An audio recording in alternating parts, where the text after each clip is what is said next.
were expecting coming into this. No. All 3 of the playoff series that TSM has played went 5 games. Were very hotly contested, including the one against Echo Fox, which Echo Fox actually had leads in 4 of the 5 games, and yet here we are. TSM, a very quick and clean closeout in game number 1 once they got ahead. And game number 2 was just, I mean, it was brutal. They slaughtered them. Yeah, this was, like I said at the end of game number 1, this is the same way that the series started in the quarterfinals. TSM won, but then it was the next 2 games, 2 and 3, that Echo Fox won in that quarterfinal match because TSM had some bad fights. Echo Fox were able to play their game, get those skirmishes, but game 2 was not an Echo Fox win this time around. That team just has not been able to find the magic that makes them work in this series. And one thing I do like seeing, Azael, one thing I will point out that I enjoy seeing here as the adaptation from Echo Fox, no Aatrox for Hauntzer. He has shown 2 games in a row now. You can't leave it up. Yeah, you really can't. He has been so damn good on that pick. And honestly, I feel like if you're going to the red side again, you've got to do something a little bit different as far as the picks and bans. I don't think you can afford to just, you know, their last pick, if I recall correctly, in game 2 was actually the Sejuani as a 5th pick. You need some sort of a counter pick. You need to get some sort of lane advantages. It's going to be a blind rumble for Huni here, which is a very strong laner, but there are champions you can obviously pick knowing that it's coming out to really kind of mitigate any potential issues you could have there. And I just feel like if you're going to red side, in game 3, you're already down 2-0. You have to have counter picks prepared or it doesn't feel like it makes any sense. And I specifically want to talk about that because we have seen red side counter pick not really be used this series for much. We've seen junglers get picked last. We've seen solo laners get picked first at a point where the blue side still has the opportunity to do those counter picks. And it does forego the advantage of what red side gives you. And this super early Rumble pick is pretty surprising to me for Echo Fox. They'll grab the Ashe as well to deal with the Varus that TSM has once again picked for themselves. TSM decide to go for the tank in the top lane to deal with the Rumble. They'll have Ornn for themselves, and Grig will be back on the Gragas. And it's not as though Echo Fox was really like high, it's not as though Rumble is a contested pick. You have to early pick it, right? So there's picking this blind just means that they wanted to hide some other pick. They wanted to do a different pick order. But then Braum seems about as standard as you can get. So it's a little bit surprising to see that they even didn't just reverse that pick order to perhaps see if TSM would actually grab a solo laner in this first round. And then you can have kind of that third pick, a counter pick on the red side. Traditionally, why people say it is strong is you get in the first the last pick of the first round, you get a counter pick there, and then you get the last pick of the second round as well, so you can kind of counter pick 2 lanes. But either way, it is going to be Rumble into Ornn, so certainly Huni should have pressure in that matchup. Absolutely. And we'll see if he's going to be able to actually convert that into anything. At the same time, though, remember, one of the ways teams have got Huni before is you punish that over-aggression. Put him in a spot where he feels like he should be slamming the lane. Wait for him to get ready to slam the lane, and then immediately turn that on its head with a lot of attention coming up from the jungler, the mid laner, anybody else. We'll see if that's the TSM game plan here, as Irelia will be banned away by Echo Fox. Once again, keeping that one away from Bjergsen. Remember, the last time these 2 teams played against each other, that was the one champ that he got 2 out of 3 of the TSM wins on. They don't want to have to repeat that here today. Xin Zhao banned out by TSM. Vel'Koz as well, so a lot of respect being given over to that pick. We can see, as you said, a lot of aggressive junglers being banned away, right? If you look at TSM bans, the Olaf was already banned away by Echo Fox, and then you have Kindred, you have Graves, you have Zin. 3 of the aggressive picks, they're saying, all right, well, Dardoch's going to carry if they're going to win, so we're just going to take away all of those picks. And as far as what you were talking about with Huni being able to be picked on by a jungler, Gragas is a great one to do it. Gragas has very explosive ganks, especially with the Predator, and certainly in combination with Ornn has the potential to knock you down. Now this is interesting because you are expecting it to be Camille jungle. Yeah. There is potential for a flex pick. Rumble jungle is a thing, you know, certainly not played very much in competitive play, but in solo queue you do see some Rumble jungle, you do see some very rare mid lane Rumble, so maybe Echo Fox is really trying to confuse them and mix it up, but certainly expecting it to be Rumble top, Camille jungle, and then a counter pick on mid lane here for Damonte. Well, we will see TSM once again utilizing the same bottom lane. They've got the same, 3 out of 4 of the picks are the same. from game number 2. I mean, if it's not broke, why fix it? We saw so many good saves from Mithy, keeping that AD carry alive, and it looks like we might see a pretty big difference this time around. Instead of that massive just damage source in the Vel'Koz, they're going for even more of a front line here with the Galio, and that will be locked in. Yeah, and I think this makes sense. When you look at the composition in isolation, you're like, well, it's pretty low damage. It's a lot of onus on Zven to actually be able to make this work. But then when you're looking at how well they can actually protect Zven and how much pressure there's going to be on EchoFox to be the ones engaging, with Camille ultimate, Rumble ultimate, Ashe, like they're trying to engage into you, and then there's going to be a Tahm Kench behind that Varus and a Galio ulting in. You know, the Gragas as well as that Ornn for peel too. So certainly very powerful 5v5 team fight when it is actually set up. That being said, EchoFox could look to kind of spread the map, look to try to find picks in the side lanes with Ashe arrows, with Camille engages, and it is going to be Zilean to round things out. This is something that we have seen played with Camille fairly often. Certainly does really enable those aggressive picks quite well. I mean, Camille is one of those junglers that needs to build aggressively. Again, it's sort of like the Xin Zhao builds that you normally see with Warrior into either Sterax or Trinity Force. Like, you're not going to build a pure tank Camille, because why the hell are you picking Camille if you're building pure tank on her? So when you've got to go in squishy like that, having the Zilean behind you, it just feels so much better. You can go in that much harder, and right now, it's do or die for EchoFox. You have to reverse sweep, like you said earlier. You got to go 3-0 in these next 3, or your season ends here. And honestly, with this composition, I feel like EchoFox has to be able to dominate early game. They have to be able to really push the advantages that they kind of have drafted for in lane, look for aggressive plays with the Camille early on, try to find picks, try to get Huni snowballing. Because if you don't get going, if you fall behind or play even, there's such a tremendous amount of protection for Zven that he is very likely going to be able to find time to free fire in these team fights. And that free firing Varus could be the epitaph for EchoFox. One more game and TSM moves on to the final round of the gauntlet tomorrow. But hope isn't dead until that 3rd point goes over to TSM. EchoFox will have to leave it all on the Rift here. They've got the tools to do quite a lot if they get that early lead that you mentioned, but at the same time, if they fall behind, I mean, look at your team composition. Your tank is your support, so he's not going to have the full economy of a top lane tank or a jungle tank. At the same time, you have a jungler that is highly volatile and dependent on early success. Yeah, but at the same time, I think that this is really the kind of composition that EchoFox has most succeeded with, right? You know, this is full damage comp. This is where they have really found a lot of success in the past, so I do like that they are going to this. Give Huni the chance to really kind of try to take over on a carry, put Dardoch on a carry, see what these guys can get done. That top jungle duo really is where they have gotten a lot of their wins over the last year, and I like that they have the confidence to go back to it. When in doubt, you've got to just follow your heart, play what's found the wins before, play what you know. Okay. And EchoFox knows how to get scrappy early on in the game. They'll lay down the ward at the enemy red and hang around. Yeah, I think they're trying to go for this level 1 start on the red.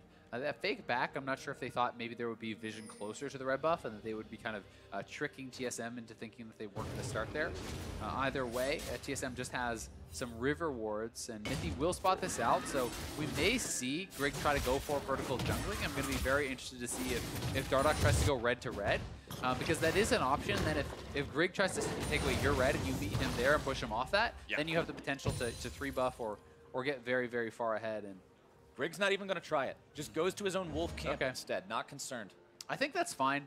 You really don't want to run into that Camille, especially when she has a red buff and you do not. That is going to be very, very scary.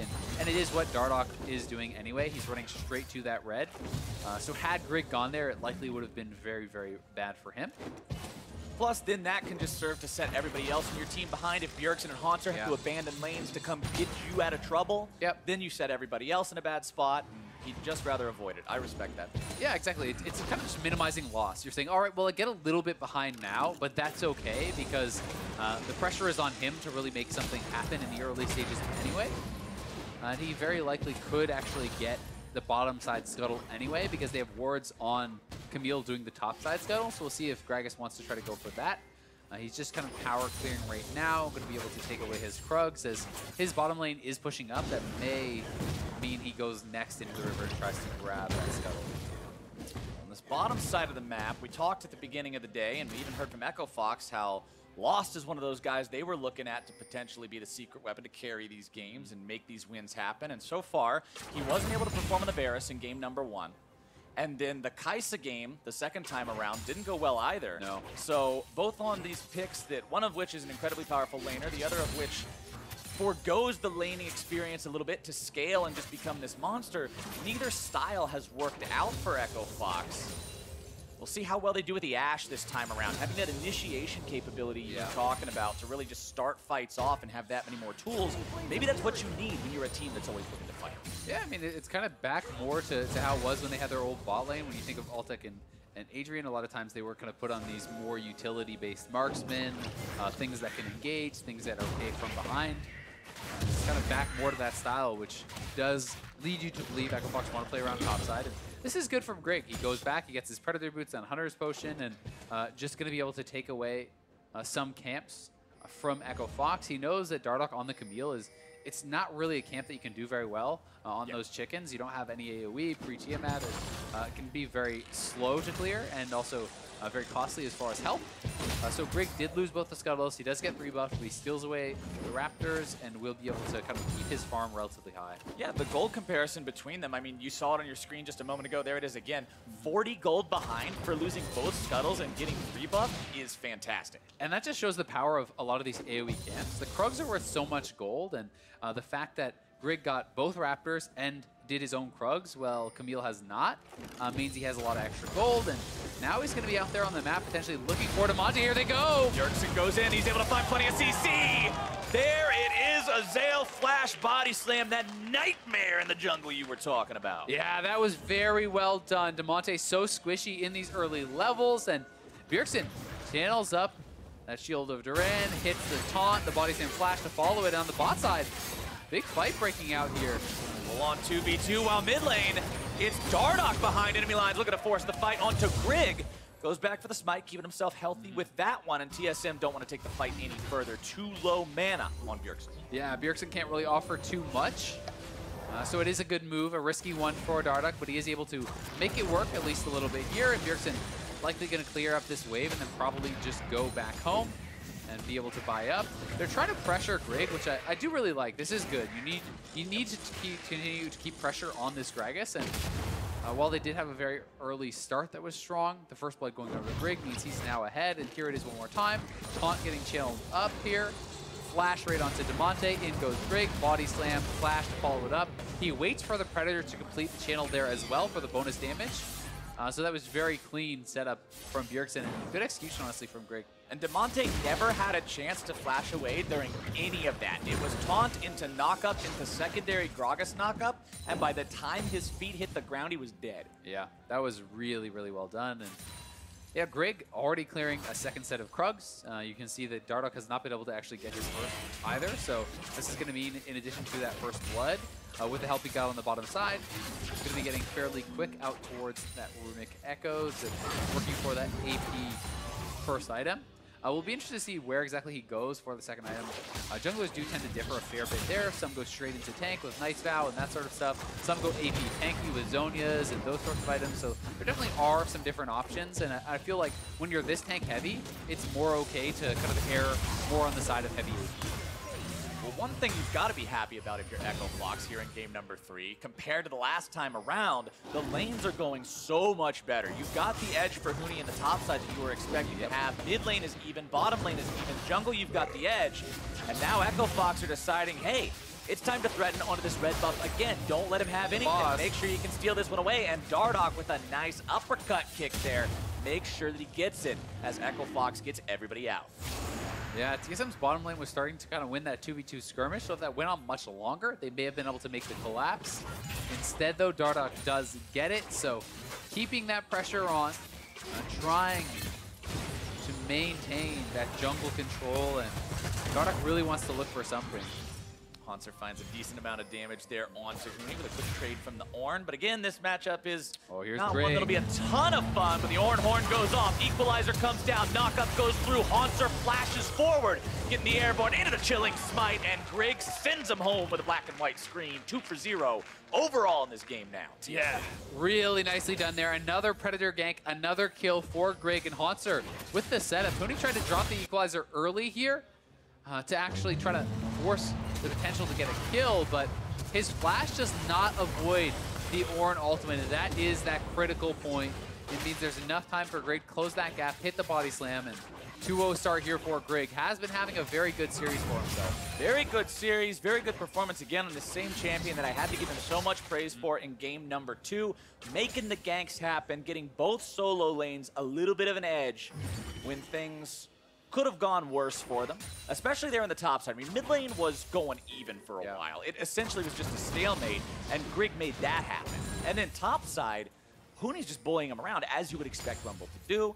Now that's been equalized a little bit more, and we know how the tank versus carry matchup goes. If the tank can get ahead enough to just get the armor items he needs, defense is going to scale better early on than damage will, and then you just become a big meatball. Yep, exactly. I mean, great. Huni went back, he got his Sork boots, which are going to be effective against members without any magic resist, but there's already a lot of magic resist here as Hauntzer is building towards that very early on. So that's going to more than kind of nullify all of that damage with the Negatron cloak there coming through.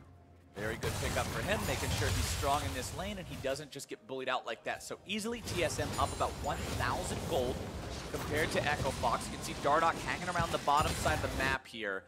Scuttle Crab not doing much just yet, still waiting to respawn. It is a ward placed down by TSM in the bottom part of the river and throughout the top side of the river. Again, this vision game that you talked about earlier that TSM has been playing this entire time has been impressive. It really has. I mean, Dardoch has been stifled fairly heavily by a lot of these wards. They always have good tracking on him. You can see another TSM ward spotting him out on this, and I think TSM may want to try to do something about it. But no, I guess they're kind of hesitating. They're making us guess. They're making us think about it. They want to go in.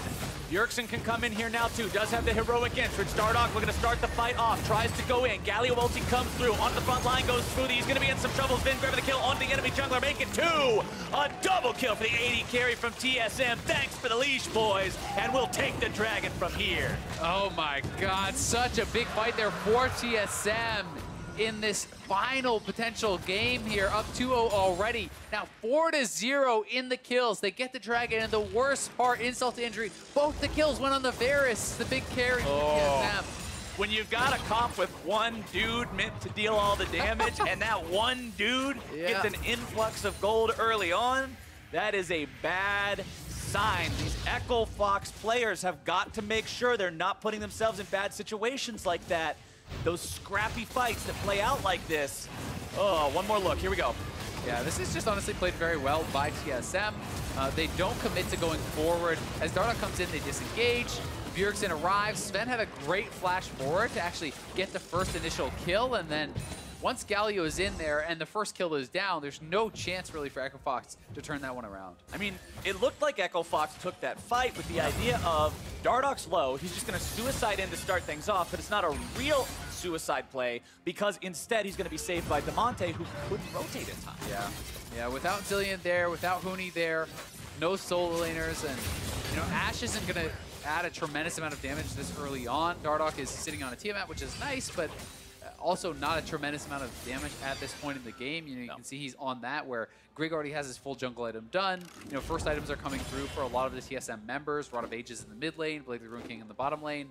And those advantages really are starting to show themselves. We'll see if TSM can snowball this game out like game number 2, where they looked incredibly good. But for now, Echo Fox is definitely not out of it just yet. They are within reach.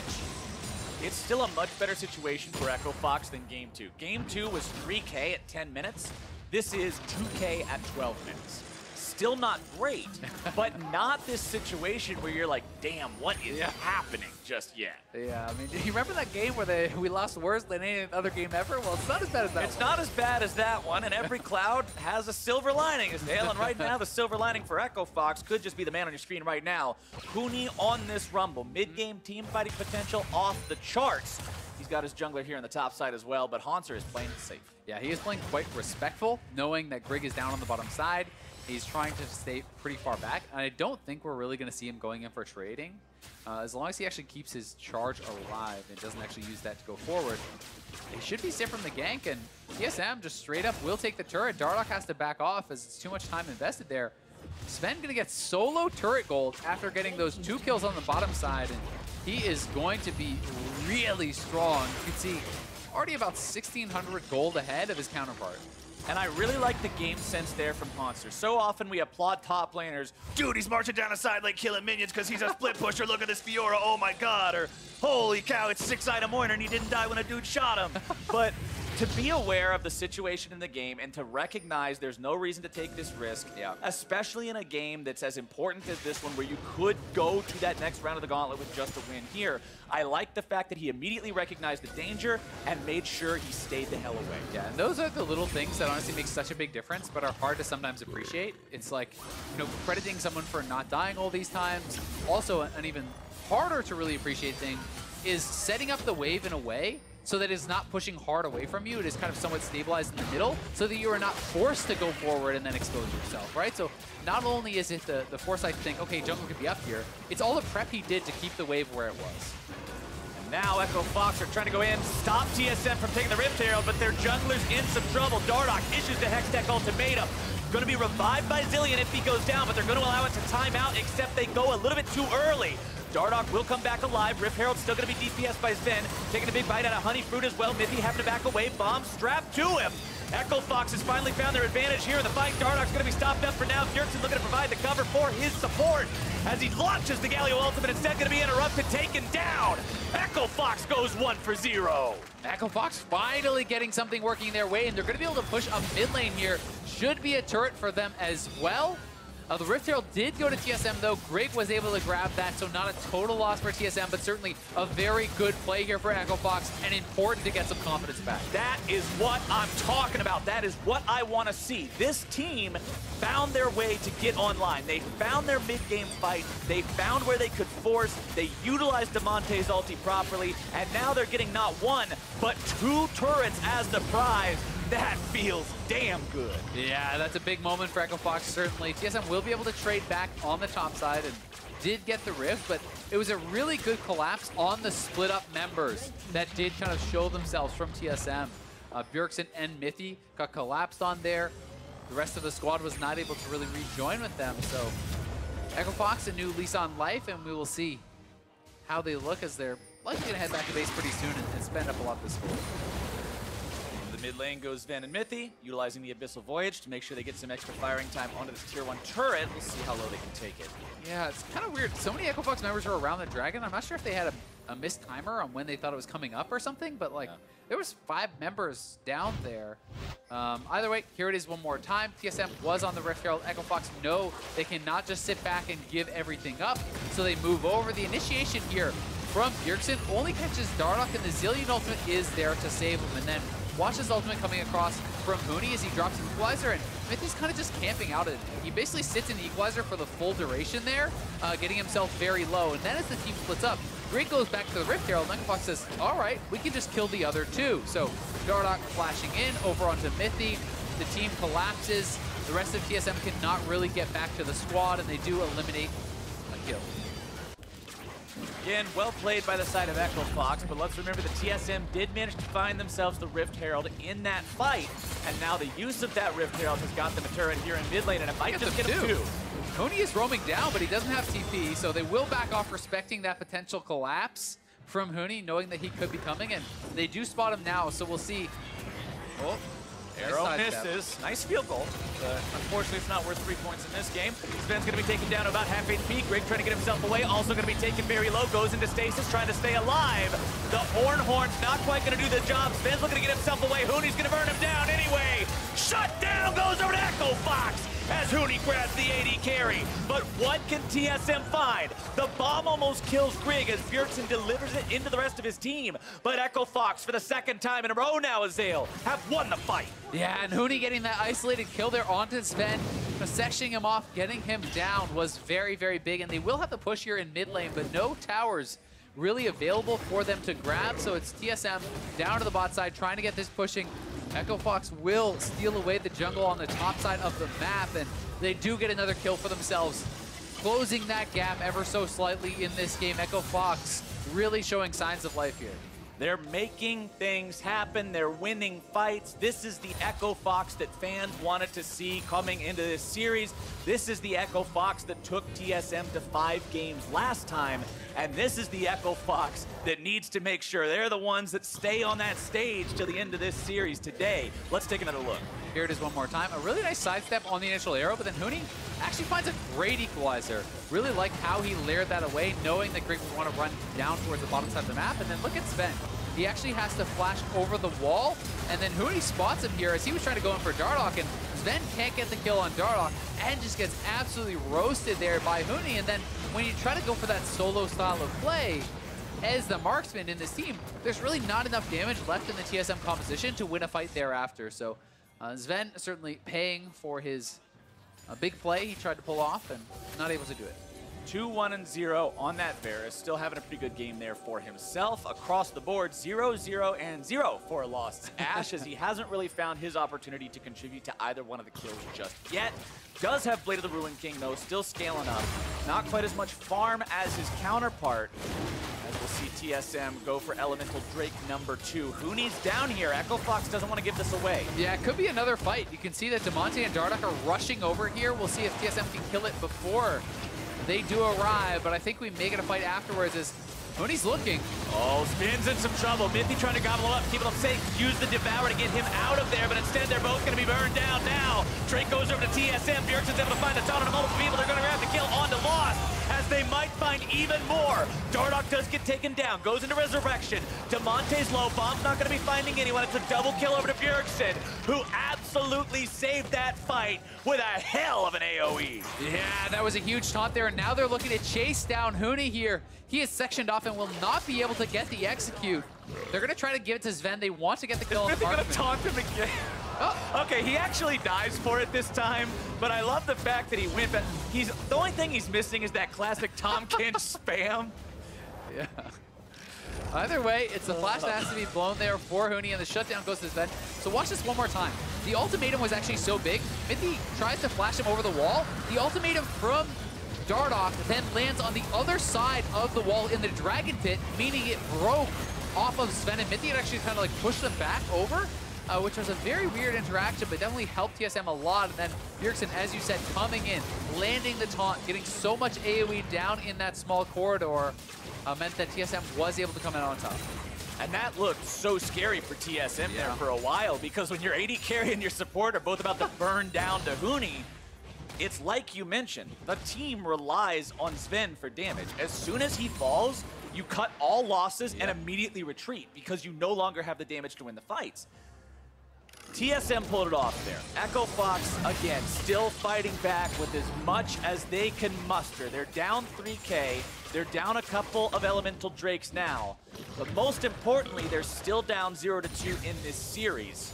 They've shown the ability to strike back so far. They've shown the ability to win these fights. You've got those magic penetration items on Huni that you were talking about. You've got Oblivion Orb, Sorcerer's Shoes, the Andrews Torment. That mid-game team fight power is fully realized right now, and they've got to keep using it. Yeah, they really do. And if they can find that perfect fight, I mean, these fights are really the slimmest of margins in either way. Yes. If you can find that perfect engage where everyone's getting roasted by the equalizer and all of these members are doing damage, Zilean Ultimate brings back up Dardoch as he goes down and these sorts of things, then all of a sudden Echo Fox can get a big team fight, perhaps into a Baron, and it could swing back in their direction. But TSM, it does get harder and harder to kill off their marksman, as Zven is going to have probably a locket coming through here from mithy very soon. We may see a Knight's Vow purchased up by Grig and these sorts of things. As you get more and more protection on that Varus, and you can't burst him down, well, then it becomes hard to win the fight. Echo Fox will still have to be tasked with that very, very difficult one as Dardoch goes in, tries to find a little bit of damage down onto Grig. Hextech ultimatum going to be issued. Grig getting himself away for now, but long-range arrow finds its way onto Zven, who will be saved by Mithy. Cast comes out, Grig's making sure they can't go any further. Hauntzer picking a fight with Huni off to the side. There comes your Abyssal Voyage, looking to turn this around onto Huni, but Zven has to be devoured just to be kept safe. Huni's still gonna be kept alive. Bjergsen comes in with a hero's entrance, looking to go deep onto that enemy top laner, and he finds him! Zven's got the arrow, baby, as Hauntzer still walks away. What a snipe from Zven. Bjergsen looking to go back in, though. Wants to find the taunt, can't quite get it, gonna be just out of range. Bjergsen going into stasis, looking to keep himself alive. Winds of War, they're blowing strong! And Smoothie's out of the picture as Hauntzer's taken very close to death. Dardoch grabs the 1v1 kill up against Grig. This fight is all over the place, and it's 2 dead on the side of Fox. 1 for TSM. Such an explosive fight there, as it looked like mithy, Zven, Hauntzer say, all right, we have the catch on the Huni. They do ultimate back in. This is the initial play as we saw a good setup here from Echo Fox. They get the arrow onto Zven, but mithy gobbles him up, and then they think they have a kill potentially onto Huni. So mithy is actually going to ult his marksman over on top of the Rumble, but Huni just dropped the equalizer, turns around, and is just slaughtering Zven there. Mithy trying to get him out. Zven has to flash over the wall as Bjergsen comes crashing in, and then look at this piercing arrow. Max Rage gets the snipe, and Bjergsen getting so much work done in this fight. The Winds of War, as you called out, getting this final kill here onto Smoothie after the flashes were blown. One more turn around, gets him right here as he goes into the stopwatch. That's a lot of damage coming out there from Bjergsen, and even able to just barely get out, avoiding those Zilean bombs. But on the side, Dardoch does clean up Grig, and very messy, very hotly contested fight there. I love the fact that you mentioned how close all the fights are going to be earlier, because the remaining 4 members of TSM, all under 25% HP. And that's where it comes down to mechanics in a team fight. Execution in those small moments. You know, imagine it's one more volley hit by an Ashe at a key moment. One more Zilean bomb lands instead of misses. These little things really can completely change that fight from TSM slinks away with 4 low HP members to everyone gets aced and then you got the Fox ace, yep. Baron afterwards. Game 4, let's go. But that's not what happened. And Echo Fox now looking to make yet another play. Dardoch wants to go in, issue the Hextech ultimatum, finds it onto Grig. That's their target. Stuns coming down onto both Zven and mithy. Mithy looking to carry that AD carry away to safety. Does it for now. Dardoch still looking to find even more. Smoothie looking to follow up, provide chase as well. Zven's now going to be in trouble. Already lost his support, not able to bring anybody with him just yet. Smoothie throws down the winner's bite. Zven's going to go into stasis, keeping himself alive just for a moment longer. Burn down, shut down, 3-0, Echo Fox. Huge fight there for Echo Fox. Finally, they get the one that goes all in their direction. The solo laners from TSM were not there to back up that fight, and now they're heading over to the Baron perhaps. Some split calls look like they're heading to the Baron. Now Ping's going over on the Infernal Dragon. They don't feel they have enough time to grab the Baron, so they want the guaranteed objective, and I tend to think this is the better call for now, especially when you have 4 damage members who are going to get a lot out of the Infernal. Everyone except Smoothie really going to be getting a big bonus from this. Echo Fox is not willing to go down without a fight, but now it's 2 versus 5, except mithy has brought Grig into the fight here now as well. TSM looking to steal away the Drake. They've got it for themselves. Hauntzer's still going to be tanking it up from the front line. Mithy gets over the wall, brings Grig with him. Hero's entrance going to be coming down. Dardoch goes into that stasis, almost going to be resurrected, gets himself away instead. Ornn blown off. Hauntzer looking to find the counterattack. Blocked up by the shield. Damage goes through. Lost is in some trouble, and again, the winds will blow him down. They can go to Baron now off of that. They got so many low HP bars on Echo Fox. They got the Infernal. Dardoch's gonna have to go back to base, but it looks like he may have been doing a red buff or doing some sort of jungle camp over there. Did grab the red buff, but if TSM goes straight onto the Baron, it looks like they will. Bjergsen's gonna TP right back from base. Dardoch is running, but he is pretty far away. Huni coming in. Huni has to try to stop this. He's got so much big AoE on this Rumble. Drops the equalizer, getting himself away now with the flash. Name of the game is Stall the Baron. Who cares about the fight? And they have accomplished that here for Echo Fox. But TSM's strike at that Drake was massive. Yeah, it really was. The ultimate from Tahm Kench coming in so huge. Mithy has been incredible on this pick. Bringing in Grig, they do get the Infernal Dragon here over on the side. Well, you see the solo laners for TSM fighting up. Hauntzer with some great peeling, and then Bjergsen goes back in with the ultimate to buy him time. And it has been TSM's team fighting, their coordination, keeping each other alive at very low health bars. And then back onto Lost. Zven is arriving. It's full retreat for Echo Fox, but they do at the very least stave off the Baron attempt afterwards. TSM 45,000 to Echo Fox's 43,000 gold. Still such a close game between these two. Mithy's ultimate, I didn't even see it go off at the start of that play. I thought that was desperation to stop an Infernal Drake, and then all of a sudden you double the TSM members, and it's a whole different fight. Echo Fox is still in a spot where they can take control of this game. They're still in a spot, as they have demonstrated, Azael, where their team fighting prowess, where that scrappy style can come out on top. But TSM has been doing a very good job of answering that here so far. They really have, and I still think, especially because the defensive items haven't come through to actually protect Zven. So he's still very vulnerable. We've seen, if Huni gets on top of him for a second, he can go down. And dies. I'm honestly surprised to see Mithy go for Zeke's instead of a Locket. I don't feel that you need extra offense when Zven is going to be able to kill someone very quickly if he's not instantly dead. So a Locket against Rumble seems like that may have been the better choice, and you have Grig as well, going for a Stone Plate instead of something like a Knight's Vow to protect him. These are, you know, kind of more offensive items, I guess you would say, or less about supportive style for your AD carry. And to their credit, I mean, if he is free firing, the Zeke's is going to add a lot of damage. He's going to instantly kill them. But it feels like the only way TSM loses is if Zven dies right off the bat. So I would have preferred some different itemization. Either way, items are coming along across the board.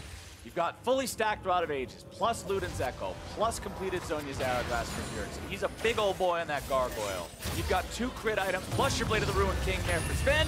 Nice utilization of the charge, the Justice Punch, buffering it through the stun to essentially negate the CC.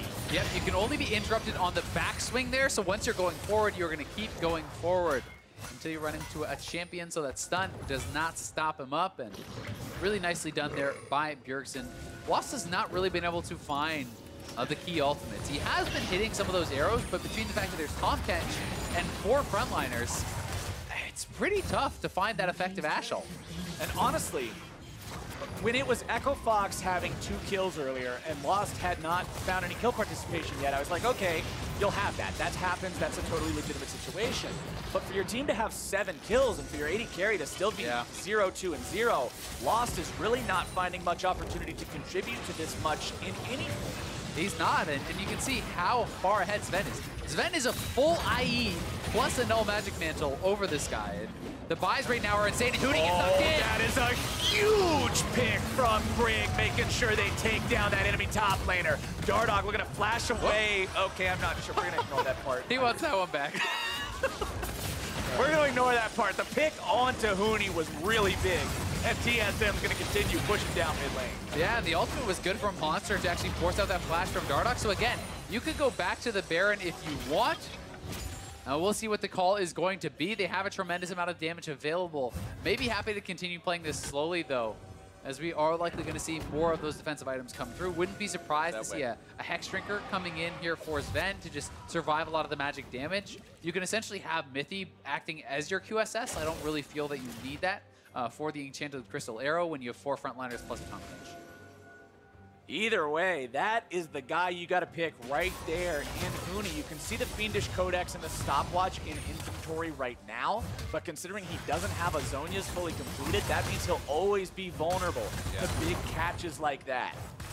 Certainly will be, and honestly, even if you're segmented that much away from the team, even if you pop the stopwatch, oftentimes it's not worthwhile because you're just delaying the inevitable, and if your team can't fight without you regardless, then you just lose that cooldown. So going down without popping it may have been the right choice. I mean, either way. Gragas is sort of like, Gragas is like a Skarner in that aspect, where it's not just the fact that he's CC'd, it's the fact that he's displaced. He can't be rescued. It's impossible to put yourself in that position as Infernal Drake number 2 spawns here in 10 seconds. The last Elemental Drake of the game. TSM gets this one. Elder becomes a massive win condition. Dardoch loses about 1/3 of his health right there. Huni's nearly going to be killed. The stopwatch will keep him alive, but is it going to be enough? More damage coming through. Ornn goes off. Smoothie's going to be tanking it up. Ulti just in time from Zilean to save the top laner, but not the support. Dardoch's gonna be dropping next. It's 4 dead for Fox. TSM says the hell with the Drake. Let's go to Baron. Yeah, they're gonna go straight for Baron here. No jungler alive, no chance really for Damonte to get anything done. Clean 4 for 0. Huni and Dardoch were just pretty far ahead of the team there with that Varus ultimate landing on Huni. Sure, he had the stopwatch, but he already lost so much of his health. The team was in tatters, and the fact that the Braum shield had to be used before the Ornn ultimate was critical there. So TSM, they grab full control of the game, up 2-0, Baron buff. And this may be the straw that broke the camel's back. So here it is one more time. Look at Zven over the wall. Nails the Varus ultimate onto Huni, and now he's so low that Smoothie has to come in, drop the Braum ultimate, try to protect him.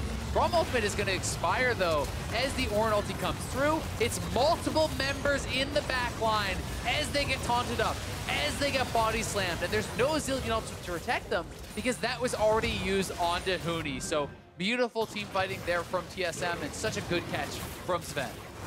This is easily the best game that Echo Fox has played so far today, but it feels like the tragic tale of too little, too late. The first 2 games were so heavily favored towards TSM that once Echo Fox has finally found their footing, now once they start to lose it, it's going to be a very slippery slope. Now you're staring down the barrel of a team that's 4 Drakes, 5K, and 1 Baron buff up. Yep, exactly. Knight's Vow is done on Grig now, so that's going to be on Zven. There's going to be the Hex Drinker on Zven. He's close to a Maw, so he gets harder and harder and harder to actually burst down and solo pressure, as Huni has been able to do in a lot of these team fights. And if you can't do that, well, you can't win the fight. Can't win the fight, you can't go to game 4, you can't go to game 4. You're not getting out of the gauntlet. Echo Fox trying to keep themselves alive here. They throw down the equalizer. Grig's going to lose about half HP. Zven's healing up now as well. They'll just go straight to mid lane, though. They already have minions, and now how do Echo Fox fight without that equalizer? We'll see as they're going to look for the engage. Another Abyssal Voyage used to make the rotations here for TSM. Ornn comes through, looking to find the kill onto Dardoch. Takes him very low. Stasis comes out. He will be resurrected. Damonte trying to hang out nearby, keep these guys alive, having to retreat now with the rest of his team. Echo Fox loses inhib turret number 1. Inhib number 1 will follow, and TSM decides to bring it back.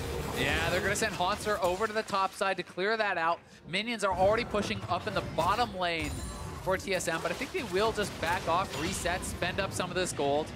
They have some big item completions coming through, and again, they are very confident in their position within this game, so they don't feel they need to really risk anything or push the pace. It's much more on Echo Fox to get that done.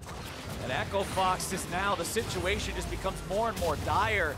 They have to defend a base now with 1 inhibitor already gone. That's free pressure constantly piling into your base. TSM still has tier 2s to knock down in the side lane, so that's more freestanding gold for them to just swing by and pick up. Echo Fox is going to need a miraculous fight. They're going to need one of these arrows to strike true from long. Yeah, I mean, it's really tough because even if he threads it through 4 frontliners and hits Zven, there's a Tahm Kench behind you who has cleanse. So really, it needs to be something where mithy wastes his Devour, or mithy is not with Zven, or... And Galio's across the map, don't forget about that. Exactly. It's like there's so many things that have to go wrong for TSM that I feel like it would have to be a lot of fights in a row that Echo Fox is able to have that are really, really strong fights to come back in this. You know, one fight at this point delays the game, but I don't think it really gets you back into control of it. So Echo Fox have got to play the game of their lives from here and then try to win 2 more, because TSM has their eyes set on C9, their eyes set on Worlds, and they are moving closer and closer to that goal. The last time TSM had their eyes set on Echo Fox, it took them 5 games, and it was a war to find the win and move on in the playoffs. Today, they might just make the clean sweep happen, which would be a fantastic omen for this team going into that final against Cloud9. Like you mentioned, it was Cloud9 that fell to TSM last time in a 3-2 best-of-5 series. It's all coming down to what could be this as Huni flashes away from the second part of the Ornn ultimate. That summoner spell down could be very big, though. Every single resource will matter in these upcoming fights. Yep, and that Ornn ultimate solo cooldown this late in the game. He's sitting on 40% CDR. He has the level 3 ultimate. You can see how quickly it's actually ticking down. You know, it's already about a third of that cooldown has ticked through for Hauntzer, and the flash is such a long cooldown to actually spend there. So certainly a nice little play for TSM. And you know, as Cloud9 watching this series, you know, they barely scraped by TSM last time around, and certainly this is looking like a much improved TSM. This is looking like a very fierce opponent for them. And they had such a strong second half of the split that, you know, for either of these organizations to not go to Worlds would be such a big disappointment. And for both of these organizations to be the one that crushes the dreams of the other one while punching their own ticket, that's the kind of stuff movies are made of, man. This could be one of the most exciting gauntlet finales we have ever seen, but TSM still has to finish this game off to get to that point. They're 8,000 gold up, they're 8 kills up, they're 4 Drakes up. Any possible metric you want to measure this game by, TSM is ahead. And they've still got 2 lanes left to take care of. You can see Bjergsen is in the top side doing some split push magic. So one of those conditions that we talked about where Bjergsen can't be in range of the hero's entrance is being fulfilled. But now it's no longer true. Cast backwards onto Dardoch, immediately popping that Zilean ultimate. Dardoch getting himself now into the front lines, trying to stay alive, trying to do something. Guardian Angel is going to be active. It's Bjergsen into the back line, able to find the taunt. Lost is already gone. And Dardoch will try to find some damage, but it's not going to be enough. Bjergsen still keeping EchoFox separated. He slams right back down to the rest of his team. They slam Huni out of there, and they've got themselves a 5 versus 3 for the next 50 seconds. And they have the minions on the top side here. TSM continuing the march towards victory here, looking for the sweep, and Dardoch may go down as well. Dardoch tries to get out. He's still got the real Guardian Angel. He'll stay alive for now, but the inhibitor top side will not sing the same song. TSM sitting in the base, ready to go for the win. EchoFox has to make their stand here. Damonte uses the ulti early on Dardoch. They will not get any value out of that. Dardoch falls anyway. Guardian Angel going to be procced on that one. Smoothie and Damonte looking to make the final stand. They will not stand any longer. Ladies and gentlemen, it was a clean sweep, and TSM will go to the gauntlet finale tomorrow. TSM just dominating EchoFox here today, 3-0, looking so much better than we have seen them in a very long time. Their 4th playoff series, the first 3 all going 5 games, and this one today, complete dominance, 3-0. They will face C9 tomorrow, as you said, and that is going to be an incredible match. They say practice makes perfect. And when you have more practice than everyone else, you can get that much closer to perfecting your craft. And for a team that we and that fans and that in general everyone was critical of throughout the season for the fact that they were not performing to the level that expectations were set at, this is a team that seems to have finally found themselves, to finally have found a way to play and win consistently. Definitely have, and it's a tough loss for EchoFox. Smoothie on screen there. Made it to Worlds last time around, had some magic getting to the quarterfinals, but won't be able to make the trip this year. And Huni, in the World Finals last year, will not make the trip as well. Honestly, this gauntlet, EchoFox, Cloud9, TSM, all teams with big names, all teams with big stories, all teams with big aspirations to get to Worlds. And the fact that only 1 out of 3 can go is pretty crazy. It's just, for TSM, it's still alive. For Cloud9, it's still alive as well, but again, there can only be one. And the pressure is going to be so enormous for these guys. I mean, the finals obviously meant a tremendous amount to Cloud9, but I would say that, you know, this series now feels even more important to them. This is their last chance to get to Worlds, their last chance, you know, having that redemption for themselves. And likewise for TSM, having a rocky year, back-to-back splits, not making the finals for the first time ever, they can still get to Worlds. They can make people forget about that with some strong performances. Well, TSM definitely had a strong performance today, and for more on their dominant victory, let's hand it over to Avli for an interview with the TSM mid laner. Thanks, guys. Bjergsen, the last time that you guys took on EchoFox, the game was incredibly close, but today you stomped them. So was this just a demonstration of how far you guys have come? I think it's definitely a demonstration of kind of being able to pull it together in the early game and actually get some leads, because I think our early games haven't been that bad in scrims, but just on stage, we were never getting the first turrets. We were always kind of bleeding slowly or making early mistakes, or just the enemy team making the first play on us. But I feel like today that was us making that first play and getting a lead and just snowballing off of that. Well, you played well today, but we both know that today's win means nothing unless you also take tomorrow. So how are you going to face final boss Cloud9? Well, we have a lot of information on them. We played against them. Obviously didn't work out that time. We watched them play in the finals, and I think TL had them pretty figured out and knew how to beat them. And yeah, I think we're just going to go in with that and try to do the same. And usually whenever we see TSM versus Cloud9, the hype is really built up around you and Jensen. But the last time you faced him, it was Golden Glue who started popping off a bit. So how do you prepare for both of those Cloud9 mid laners? I think now that they've both seen some stage time, their champion pools and how they play is pretty obvious, or at least I have a better idea. I wasn't quite ready for how Golden Glue was going to play or what he was going to play. So the Swole Bros definitely surprised us in the series with the Malzahar Graves that they pulled out twice, but we're going to be much more ready for that the second time around. And you had great performance today and a clean sweep. So what can TSM fans expect from you guys tomorrow?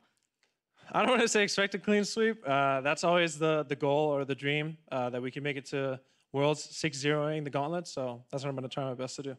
Well, Bjergsen, thank you and congratulations again. And for more on the game, let's hear from the State Farm Analyst Desk.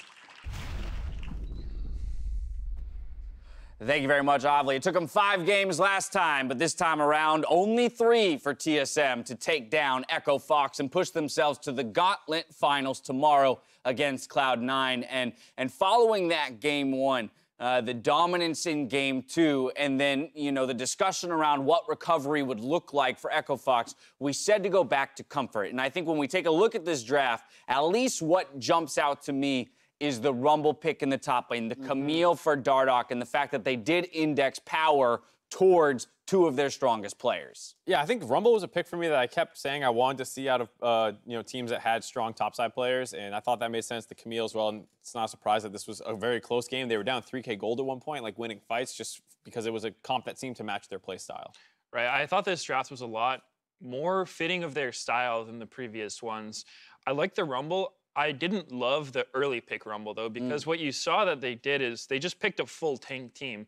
Once you get champs that can build adaptive helm, Rumble becomes a lot less useful. He's very good at melting squishies in a mobile champ, so picking it into Varus was good, but TSM recognized that and was able to fill out the rest of their comp with champs that are pretty good against Rumble. Yeah, as the game played out, of course, we saw a lot of action throughout that, early to mid game, of course, trying to take advantage of the early pen on the Rumble, but Bjergsen on this Galio was putting out like damage numbers on a Galio of all things. Bjergsen played great the whole series. I think TSM outplayed Echo Fox this series. This was actually a pretty disappointing series for me because I thought Echo Fox played very poorly in Game 2 and half of Game 1. This game is more of what I expected from the series because this was pretty competitive with Echo Fox trying to pull out a lot of plays. This was one of the most insane Galio. Yeah, fights like this are on such slim margins. I think Damonte lands a few more bombs in these fights.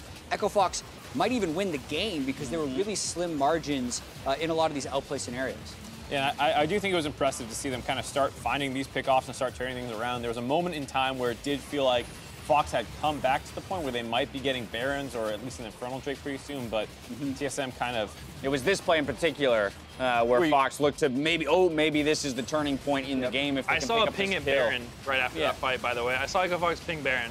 Yeah, but this is the follow-up fight where they don't get the Infernal Drake. They try and chase really hard, but they keep getting kited out by different members, trading the tanks off very well. And that's what's nice when you have multiple tanks, is that someone can stay in there till 200 HP like Hauntzer, and then someone else can walk forward and start getting some aggro. Really extended fights, though. Yeah. Like a really scrappy game, and I think to Jad's point, like that's what I would have expected more of from a TSM Echo Fox series. Right, I think that this game, Echo Fox did recover a little bit in the mental department from whatever tilt they were feeling before, but it did seem like they brought back a little bit of their aggression, but I just feel like... Sponsor play? Oh, they cut it off. That was the best part of the wall. Yeah, the I'm surprised they didn't get a replay of that somewhere. Made sure to kill the turret even more. Right. But I felt like Echo Fox did play fairly aggressively. It just wasn't calculated at all. They were picking fights that they had no business fighting, like just forcing losing fights. So definitely not a great series from them.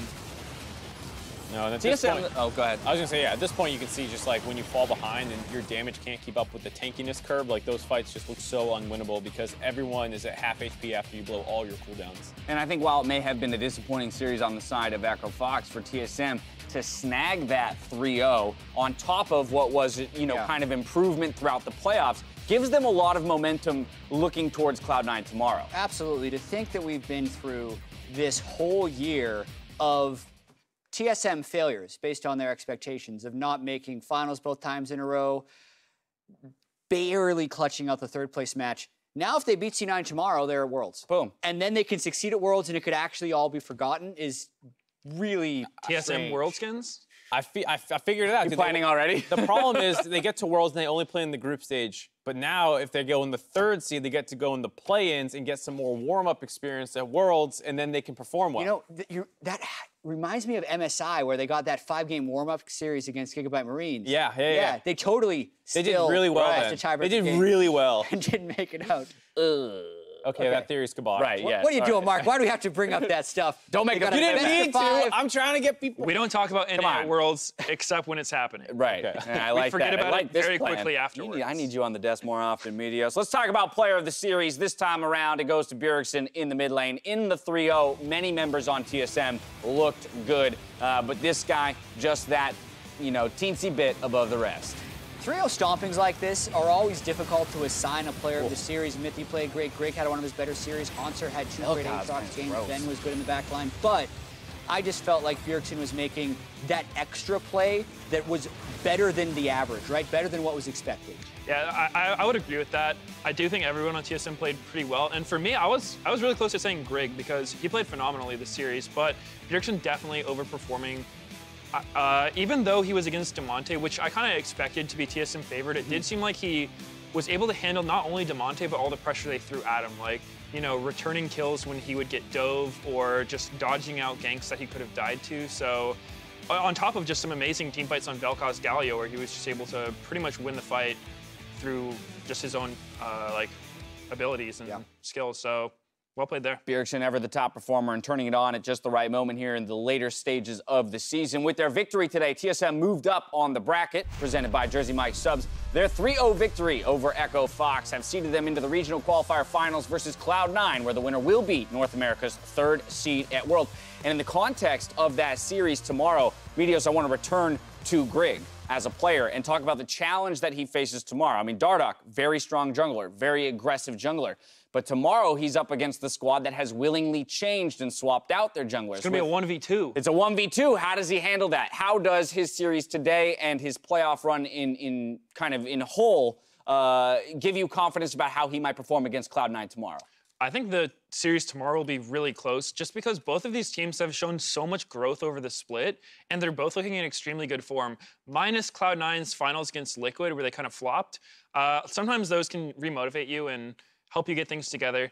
The last time that these two teams played, it was very close. So I expect hopefully more than the 3-game series. But I mean, if you're here on the desk again, I don't know. That's the 3-0 seem to follow you. Yeah, I got to get out of here. But yeah, it's really hard to say. I think both teams have a very versatile play style and can play a lot of different roles in different areas. Yeah, and this is the gauntlet final that is the most exciting, right? TSM has made Worlds every single year since Season 1, the only organization to do so.